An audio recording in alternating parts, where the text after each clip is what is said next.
Right now, special guest Jonathan Gilliam, Navy SEAL, former FBI special agent, and CNN commentator joining us on the Talk of the Town. Jonathan, how are you? Good morning. I'm doing great. Great to be on with you guys. Yeah, and thanks for joining us on short notice. What was your first reaction to the news Friday evening about the Paris attacks as a former Navy SEAL and a former FBI special agent? Well, I mean, it's always a bit of a surprise for everybody when these things happen, but it's getting to a point now where I'm just not really that surprised when it happened because of the way that all these refugees are flowing all over the place in Europe. The fact that they don't have their borders open, they were just attacked not too long ago. I mean, it just goes on and on. For some reason, there's lots of reasons in their mind, but they have it out for France. And will they have it out for the United States as well? And how long till we see something like this occur here, in your opinion? Well, that's the question. So, the United States is logistically harder for any of these groups to get weaponry over here, to get bombs and those types of things. A similar type of peroxide bombs were used, I think it was around 2010 here, but we caught the guys before they were able to use their bombs. So they want to attack the United States. There's no doubt about that. And they would do it if it was logistically easier. But we're talking it's clear around the world, and even though they have all this technology, it's still difficult. I think logistics is the biggest thing that's preventing them from doing something here. What will be the effect of the bombings that Paris and that the French are perpetrating against the ISIS folks in Raqqa? What do you think will happen because of that? Well, I mean, if it does anything, it's just going to cause them to focus more. I'm sure that these groups have to realize when they do something like this, there's going to be a retaliation. But I truly believe that, this is a guerrilla warfare, or what we would call in the military unconventional war. But we, at least the guys that are the countries that are involved in this, we're fighting it conventionally by going and throwing bombs over there. And I'm just not real sure how effective that is, if at all. It's like putting a Band-Aid on a giant gash. It's not really going to do much good. Even if they kill certain leaders or Jihadi John or any of these specific people, it's not going to stop the ideology. And that's the thing that has to be done, is there has to be a war against this ideology. And, Jonathan, what should the U.S. response be now? Well, I've been saying that for quite a while now. Not just the U.S., but the free world does not have a strategic war plan to fight fundamental Islam. And now we have to realize real quick that fundamental Islam is what we hear on TV when they talk about radical Islam. It's fundamental Islam. It's the same Islam and the same tactics that were practiced 1,400 years ago, that were practiced 100 years ago when 1.5 million Armenians were killed in a genocide in Turkey. And it's the same group now. What we see as peaceful Islam is progressive Islam. And all religions have progressed, to some point, but progressive Islam has really gotten to a point where it can exist in other cultures. But these individuals practice fundamental Islam. There has to be a strategic war plan by the United States and its allies in order to stop the movement, because it's moving online, and that's the recruitment that's going on online. It's happening in each one of the countries covertly. And just like a tree, I'm sure you all see this up there, when a big storm happens and it falls over and the root system destroys the whole front yard, that's what's going to happen eventually. This tree's going to fall over, and all those covert roots are going to pop up, and there's just going to be massive attacks all over the place that may go one by one, but eventually that's what I see happening if we don't stop the recruitment online and take the fight to them in the Middle East. 100.7 FM WUTQ with Jonathan Gilliam, former Navy SEAL, former FBI special agent. You can join us if you like in the discussion. Text a question to 623-0373. Our poll question today, Jonathan, with a large portion of the population here in the Utica area being, immigrants and refugees from other areas. What do we do at this point here in Utica and elsewhere in the United States? Close the borders for good, close them, and allow an influx of immigrants, but with special restrictions? What's your opinion on immigration right now at this moment? Well, see, we've already gotten ourselves in a bit of a pickle because we've allowed refugees to come in here that cannot be screened properly, and that's really the problem. I'm sure there's great people that are refugees, but overall, refugees are really a problem or a result of a problem not being fixed somewhere. So instead of the United States and its allies going over and fixing the problem, they don't deal with it properly. We end up having the refugees. The refugees aren't screened properly, and then people can then milk their way into the system that may not be good people. So I think that refugees right now, and because of where they're coming from, should be taken very seriously as a potential problem. Now, there's lots of different ways to deal with that. Some are not so politically correct, and others, just have to deal with making sure that these people are identified, that law enforcement and the government knows where they are.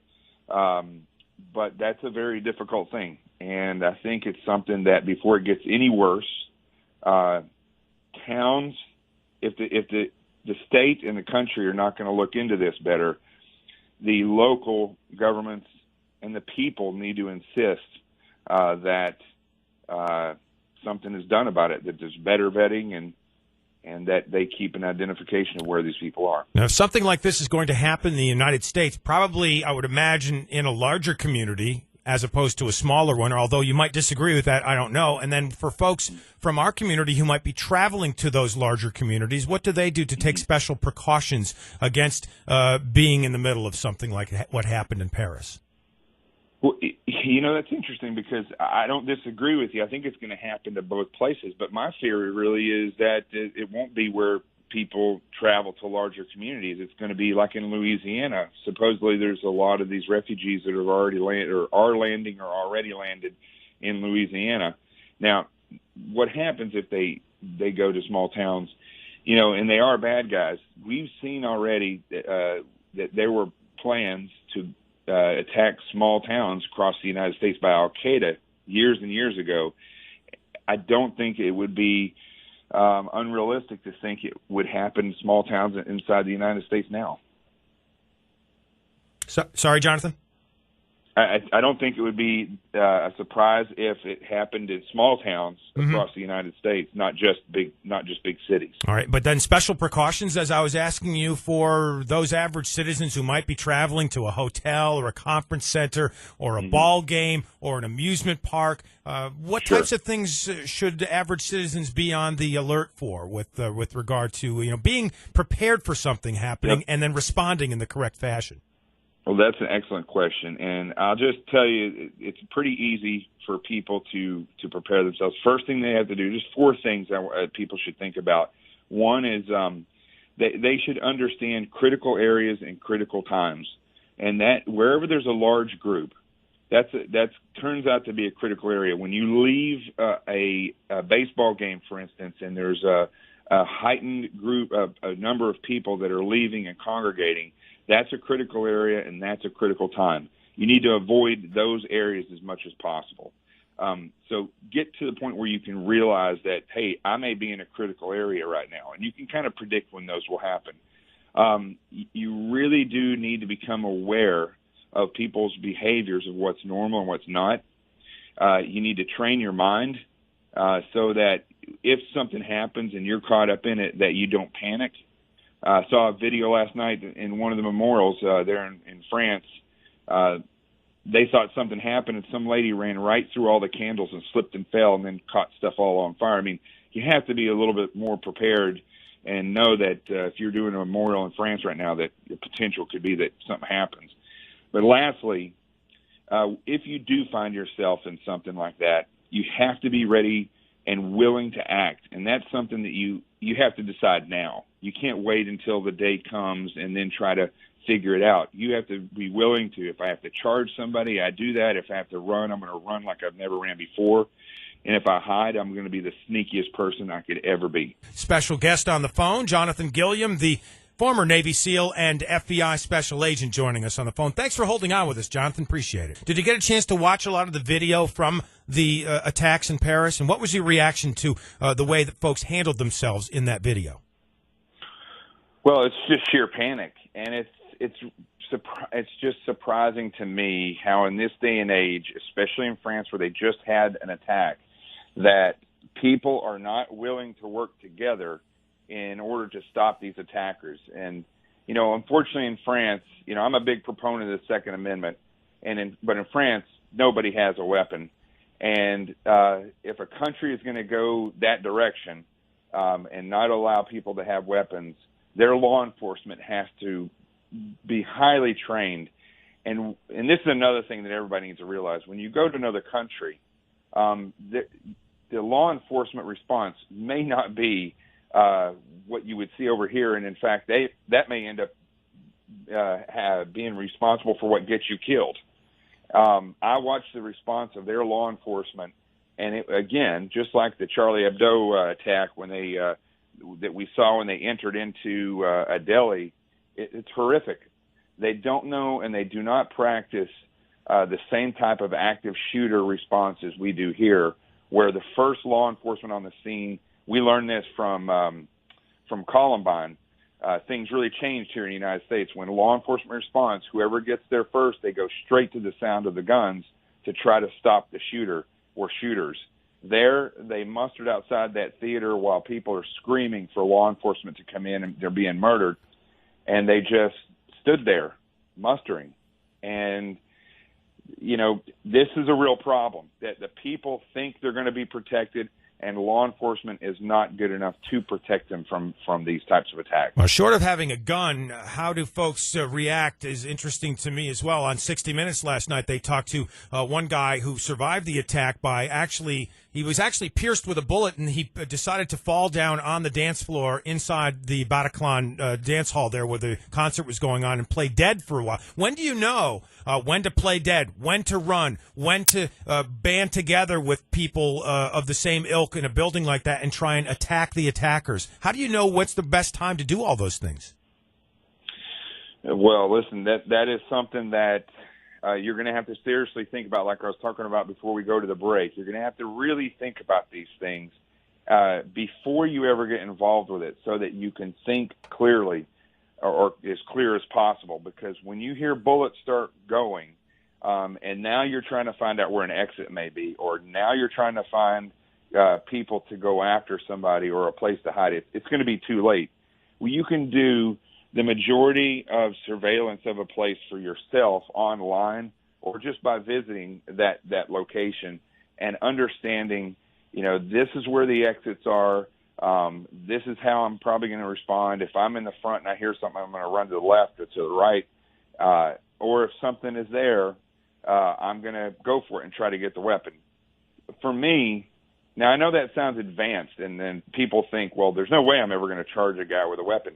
Well, on 9/11, there was probably people who never thought that they had great lives and did not want to commit suicide, but they ended up having to jump out of a building and choose between burning and jumping. So that day and age may come. Chances are everybody listening to this will never, ever have to make any of these decisions. But if you wait until that day and you say, in fear, I'm just going to lay here, the chance of you being killed skyrockets. So it's better to go out fighting or running than it is to just lay there and be shot. Okay, talking to Jonathan Gilliam, Navy SEAL, FBI Special Agent on the Talk of the Town at 100.7 FM WUTQ. Jonathan, maybe moving away a little bit, Brussels, Belgium. Why? Why the hotbed activity in such a small community like this? I'm really surprised. Every time it seems like something happens in France, they turn to Belgium, and Belgium is where these people are being harbored. Boy, France is going over and they're bombing all these places now in Syria. I would seriously be looking at Belgium. I mean, I would be really, really upset at going in there and making sure this place is clean. But, we are seeing what you just talked about earlier, it's refugees. You know, you have people that travel from other countries. They're radicalized, and what they do is they will travel into the war zone, get lots of experience, and then they'll either go back to their country or they'll go back to somewhere like Belgium, and then they practice and plan attacks in other places. That's the fear. And you see in Belgium where obviously there's pockets of radicalized people or I call them fundamentalized people, that believe very similar or have been trained in war. And Jonathan, in your experience as an FBI special agent, do you think semantics matter when describing terrorists and the differences between jihadists, violent extremists, radical Islam? Do you think there's does it matter when describing these terrorists? I think it does. And you know, I was on yesterday and somebody decided they didn't like what I had to say because I was saying the truth, and they said that a political answer is what's going to solve this, and that's just pure rhetoric. I mean, there's going to be political decisions that affect the change, but overall, we have honesty and truth and dedication to finding answers. That's what's going to fix and finally end all of this. And I think we have to call these things what they are. We have to realize that our enemy is fundamental Islam, that we have to be able to separate the progressives from the fundamentalists, and Islam themselves have to start realizing this and stepping up to the plate. I don't know if you guys have, I haven't heard one Islamic leader go on TV or on the radio and say, we condemn all this. I haven't heard that. So that in itself, that rhetoric, we need to hear that. And people need to insist on that, because in a free country like we have, people have to come together and insist that things be done, because otherwise they just get kind of pushed to the side. Interesting point. Even Egypt a few weeks ago with their bombing, taking some steps back to even claim and maybe put the idea out there that ISIS was involved. So, and with that, what is the U.S.? What is their involvement now? What should we do? And can we stomach another ground war? Well, I'm glad you asked that question, because I really want your listeners to realize we haven't been in a war. We've been in battles, and that's why we're war weary. You can't go into a war with no strategic war plan, and we have none. We have, bombers over in Syria. We fought the mother of all battles. Remember, they called it the mother of all battles in Iraq way back when, but we weren't fighting a war. We need to realize that regardless of what we want to do, war has been declared on us. And so we have to come up with a strategic war plan that takes the fight over there, that comes back here home, secures the online recruitment and gets rid of that, make sure that our borders are secure, they deal properly with these refugees, because we're just literally opening the floodgate to people that are not vetted. And all of these things, it's so interesting. The more technically advanced we get, where each individual that's listening to this has the ability to read and research, we actually become dumber, and people don't do the reading and research because it's so easy to get the local, or not local or the national headlines, and then just go on with your day. I just suggest people become a little bit more astute in understanding the reality of this global threat that is moving faster than it's being taken care of. Jonathan, Alabama and Michigan have already closed their borders. Do you think other U.S. states will follow suit? I hope so. I hope governors really have the ability to make a stand separate from the federal government. And I think people need to stop depending so much on the federal government to get it right. And I think governors can make a big difference. So I hope people follow suit like that. All right. Jonathan, thanks for your time. Really appreciate it. Thanks. Fascinating discussion. Do you have a website or an area where folks can reach you? They can find me on Twitter at @JGilliam_SEAL, and also on Facebook at Jonathan T. Gilliam.